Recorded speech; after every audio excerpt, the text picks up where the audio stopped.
Hey, what's up everyone? Shane here for another Thursday Campfire Rant. Welcome. If you're new to the channel, go check out our other rants. We have a playlist of tons of rants.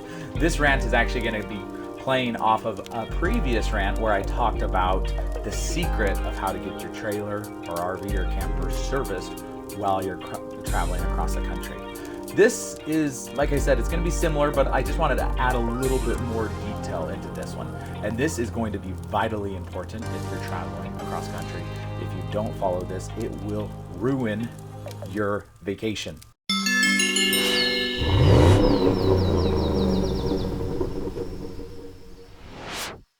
Okay, once again, if you like these, check them out. Don't forget, every Thursday we have a live, every first Thursday of the month we have a live campfire rant, and that's a rant where you can essentially jump in and ask questions, and I'll try to reply to you and give you right on the spot answers.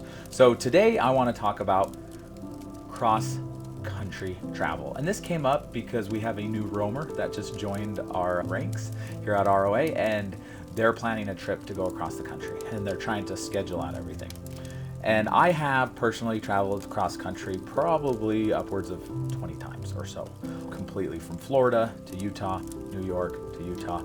I've taken every major interstate across the country. And one of the things that I mentioned to this person, because they're like, yeah, we have this huge trip planned and they're on a schedule, right? And I'm like, oh man, I need to tell her something, and I didn't know how. But this kind of got me thinking about, this is probably an important rant to share with people. But I told her, try to be flexible on your schedule. And there's certain parts of the lakes that you just might have to throw in the trash, right? And just forget. Like, we were planning on going to Yellowstone, but we made reservations for Glacier National Park, and we broke down, so we're having issues. We're not getting to our reservations. So sometimes you just have to say, you know what? Yellowstone will have to come on another trip in the future and go straight to Glacier. This happens, but a lot of people, if you don't have these expectations and you don't make it part of the plan, it really will frustrate you and ruin your vacation, because people, you know, most of the time in life, your frustrations come out of unmet expectations. So if you actually are setting up an expectation to get to a certain thing and you don't get there, then you get frustrated or you're mad, right?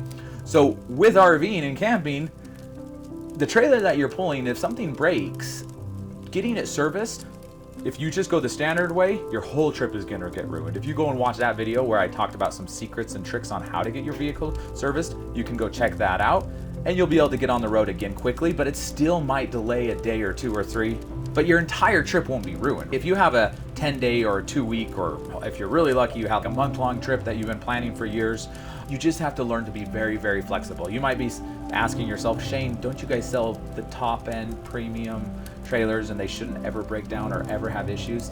We do sell the most high-end, most premium trailers, but I don't care what trailer you buy, there's still going to be breakdowns. When I said that I've traveled cross country almost 20 or so times, the things that I traveled across were in $500 to $1 million motor coaches. They were the most premium. They were the top of the line. Even most of their components were better than any of the trailers that we're selling, and they still broke down. I think I made it across the country one time without breaking down. Now I was going out and buying RVs, right, on the other side of the country and driving them across. But these were not cheap RVs. These were the high-end, most beautiful, you know, they were running Cummins engines, which are like what semi trucks use.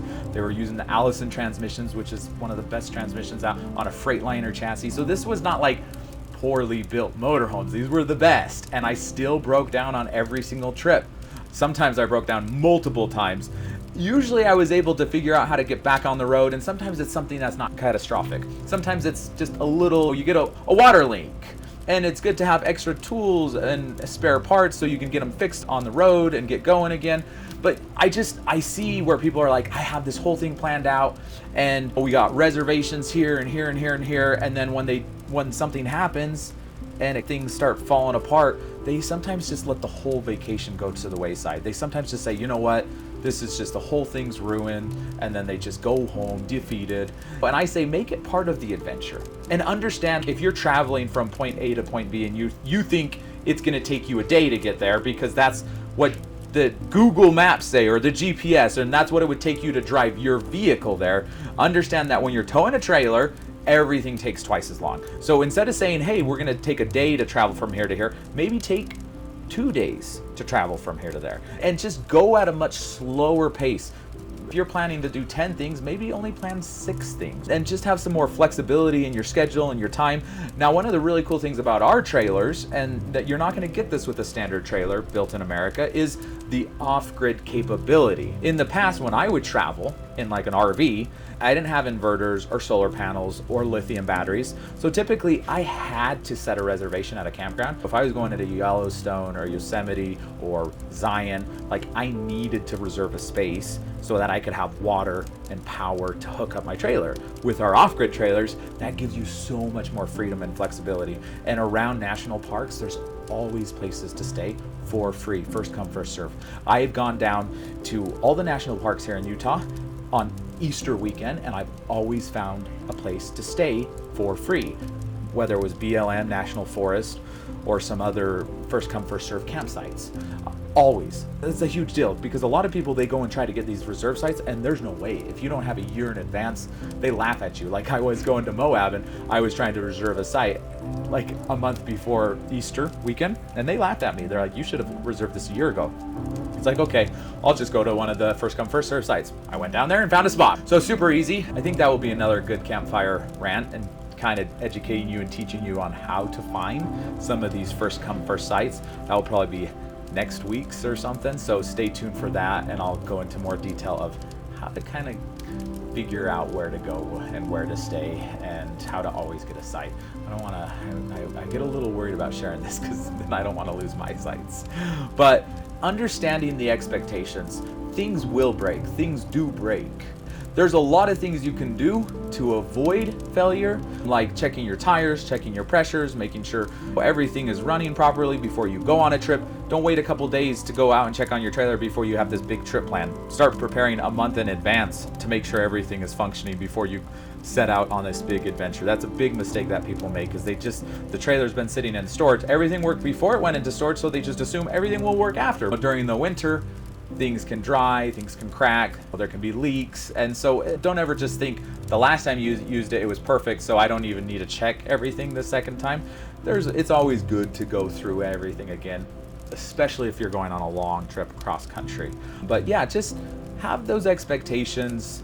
What I do is I had the expectations that if I only break down one time, it's a great adventure, right? And without some sort of failure on something, it's not an adventure, right? And that's what these are. They're adventure vehicles. So go out and have fun and enjoy, and it doesn't always happen. I'm being a little bit more dramatic, but I just would rather have you have the expectation than not have anything go wrong, and then you're gonna have a great time. So thank you so much for watching. I hope you enjoyed this. Like I said, go check out the playlist. We have tons and tons. Thursdays we do campfire rants.